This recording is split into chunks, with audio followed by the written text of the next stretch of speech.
it's Reagan, and today I'm coming at you from a new angle. I thought I would try something out. You can see a little bit more of my bookshelf and still my fun posters on the wall. And now I'm standing, which gives me a lot more freedom of movement. But yeah, today I am coming at you with my September wrap-up. The month of September I actually read quite a bit. Like, I think it was one of my better reading months, especially during the school year lately. This month I read a lot of longer books. So I'm impressed with myself a little bit.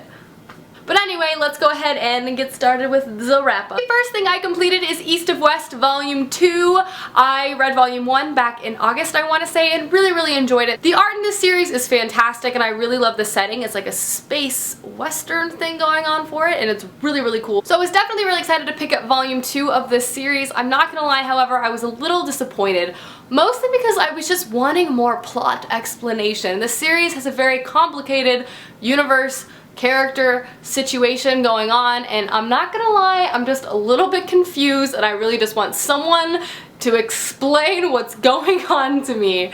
And I would like it a lot more if I just knew what was happening. And maybe that's just me not being able to figure it out myself. But because of that, I ended up giving this guy a 3 out of 5 stars. I'm still definitely going to continue on with the series. I really like it. I just want to know what the crap is going on. The next book I read is an obvious one, and that is Queen of Shadows by Miss Sarah J. Maas. This is the 4th book to the Throne of Glass series by Sarah J. Maas, and I absolutely loved it. It's definitely the biggest one so far. They keep getting bigger and bigger as the series progresses, and it housed a lot of amazing character development and plot development, and the things that are going to go down in the next 2 books I can't even fathom, because it's going to be crazy. But I greatly enjoyed this. I ended up giving it a 5 out of 5 stars, and I did a non-spoiler review and a spoiler discussion of this book and a video, which I will link down below if you want more of my in-depth and spoilerly thoughts. A little bit of a lighting change there.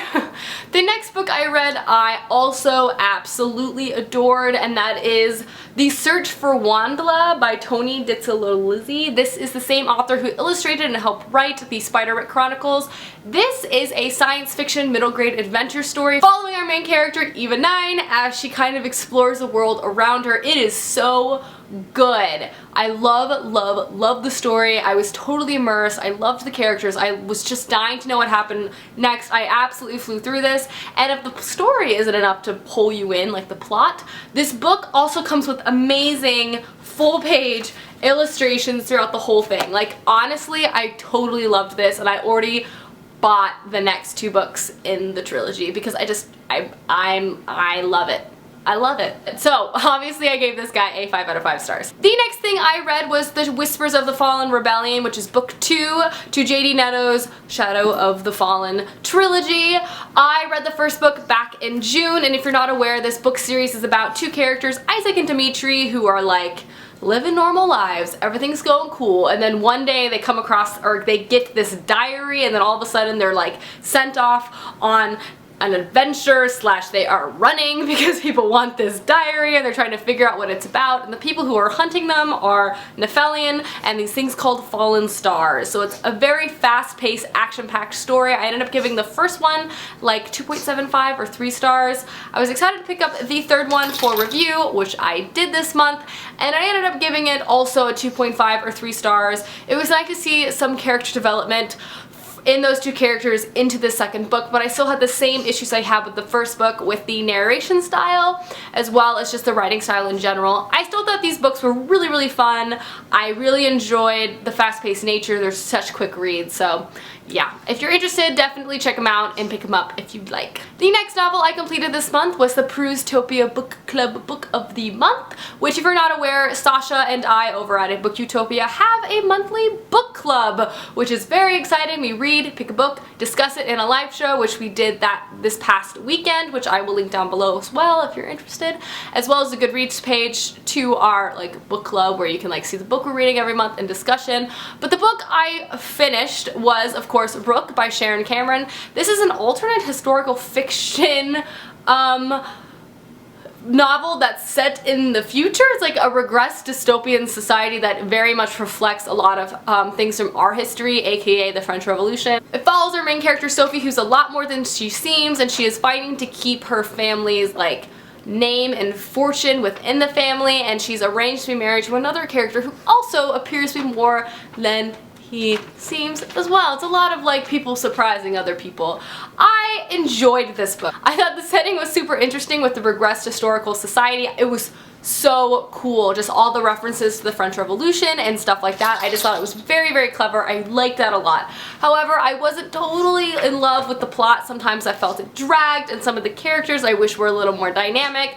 Because of that, I ended up giving like a 3.5 stars. It's really good if you're interested in this type of book. Otherwise, if it doesn't interest you, it might be something to pass on. I don't know, but if you want more spoiler details, I will again leave the live show down below for you. The last novel I completed this month, I am so happy I have finally read. It has only took me 2.5 years to finally start and complete The Shadow of the Wind by Carlos Ruiz Zafón. This is a highly acclaimed novel and very popular, pretty darn famous. In fact, is there a movie? Because I feel like this would be a great movie. But anyway, this book is a historical fiction novel set in Barcelona in like the 1940s, 1950s, and it follows our main character Daniel as his father takes him to this place called the Forgotten Library, and there he finds a book called The Shadow of the Wind, written by a very mysterious Julian Caix. I don't know how to say his name. And when he finds this book, it obviously begins to change his life, and some peculiar things start happening to him. Namely, his life starts to resemble the book. This novel is very interesting and well written and just a great little piece of novel. This book in the beginning reads a little slow. You're kind of just like getting into it, you're like feeling around the characters, but then you slowly begin to realize that there's all these weird connections and you're like, what in the world is going on? And then all of a sudden you find yourself in this insane mystery that you're just dying to figure out the end of. Like I was about halfway through and I was like, holy macaroni, what? I literally had no answer. I needed to know what was happening next, and I literally read the second half of the book in less than 24 hours. It took me like a week to read the first half and then less than 2 days to read the second half. On top of that, the writing of this is beautiful. Carlos Ruiz Zafón clearly has a way with words, very poetic, and honestly, who doesn't love a book about books and the mystery of books and writing and plot? It was really, really fantastic. I quite enjoyed it. It's definitely a favorite of mine that I will have on my shelf for a long time. I ended up giving it 5 stars. I know, Jenny. I know it took me long enough, and I know I really liked it. I know. The last thing I read this month was The Wicked and the Divine, Volume 1, The Faust Act. And I'm not gonna lie, this was another graphic novel this month that I was a little disappointed with. The art, again, in this graphic novel series is stunning. It's so vibrant and so well drawn that it was just an intriguing thing to me. Essentially, this graphic novel series is about these gods that come down to Earth every 90 years or so, and they only live for about 2 years, and they basically like change the cultural progression of society or something like that. So that sounded really, really intriguing, and then I read it and I was just confused, and I was like, what? I don't know what's going on. I want more explanation, and some things I was like, I don't get. So I ended up giving it like 2.5 stars. I might continue on. I want to hear more reviews about the second volume, because I hear the second volume is a lot better than the first one, but we will see. I thought I was really clever, but I was just so confused, and maybe that's my problem, because clearly I'm getting confused very easily, but still, I don't want to be confused all the time. It's hard, man. Alrighty guys, that is my September wrap up. Let me know down below your favorite book you read this month. Mine was probably Queen of Shadows, maybe Shadow of the Wind. They were both just so good for different reasons. Anyway, I will see you guys soon with another video soon. Goodbye!